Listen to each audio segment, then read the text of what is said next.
আজকে আপনাদের সাথে শেয়ার করব ঘরোয়াভাবে কিভাবে ফ্রেঞ্চ ফ্রাই তৈরি করে বাচ্চাদের খাওয়াবেন। আসসালামু আলাইকুম, কেমন আছেন সবাই? আশা করি সবাই ভালো আছেন। তো এখানে আমি আলুটাকে ভালো করে কেটে তারপর ধুয়ে নিয়েছি। আলুটাকে আমি কেটেছি যে বেশি মোটাও না বেশি চিকন না, এরকম করে কেটে ধুয়ে তারপর পানি ঝরিয়ে নিয়েছি। আর এখানে লবণ আর একটু সামান্য হলুদের গুঁড়ো দিয়ে তারপর মেখে নিয়েছি যাতে একটু কালারটা আসে সুন্দর, এই জন্য হলুদের গুঁড়োটা দেওয়া। তো এটাকে আমি যখন তেলটা ভালো করে গরম হয়ে আসছে তারপরে আমি আলুটাকে দিয়ে দিয়েছি।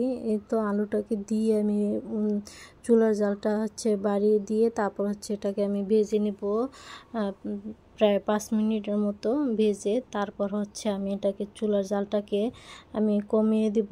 এই তো দেখেন এই যে এটা আলুটার যখন এই যে উপরের চামড়াটা যখন শক্ত হয়ে আসবে তখনই আমি চুলার জালটা কমিয়ে দিব।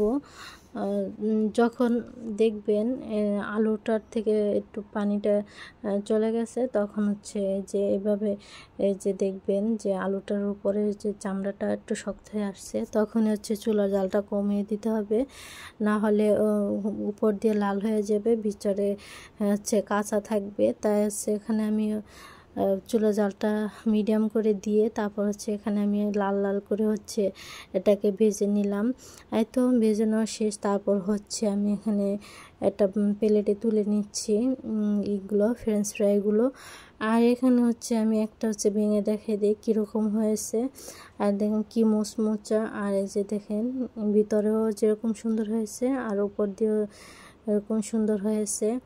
আর এখানে আমি সস নিয়ে নিয়েছি। আর এখানে এখনও একটা কাজ বাকি রয়েছে, সেটা যে এটার সাথে আরও মশলা অ্যাড করা লাগবে। যে এখানে আমি লবণ দিলাম আর মরিচের গুঁড়ো একটু ঝালের জন্য, আর এখানে ধনিয়ার গুঁড়ো, জিরার গুঁড়ো।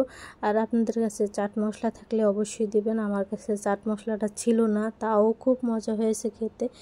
তো আমি এটাকে ভালো করে মেখে নিয়েছি। নিয়ে এটাকে ভালো করে মেখে নেবেন যতক্ষণ না পর্যন্ত এটার গায়ে মশলাটা না লাগা পর্যন্ত ভালো করে মেখে নেবেন। তো আমার মেখে নেওয়া শেষ। তারপর এখানে আমি আবারও প্লেটে তুলে নিলাম।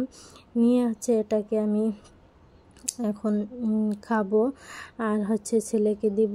এই তো আমার ছেলে কিন্তু এটা খুবই পছন্দ করে। বাসায় আমরা এটাকে প্রায় সব সময় বানানো হয়, এভাবে ওকে বানিয়ে দেই। বাহির থেকে খুবই কম কেনা হয়। আর এইভাবে আপনারাও চাইলে বানাতে পারেন।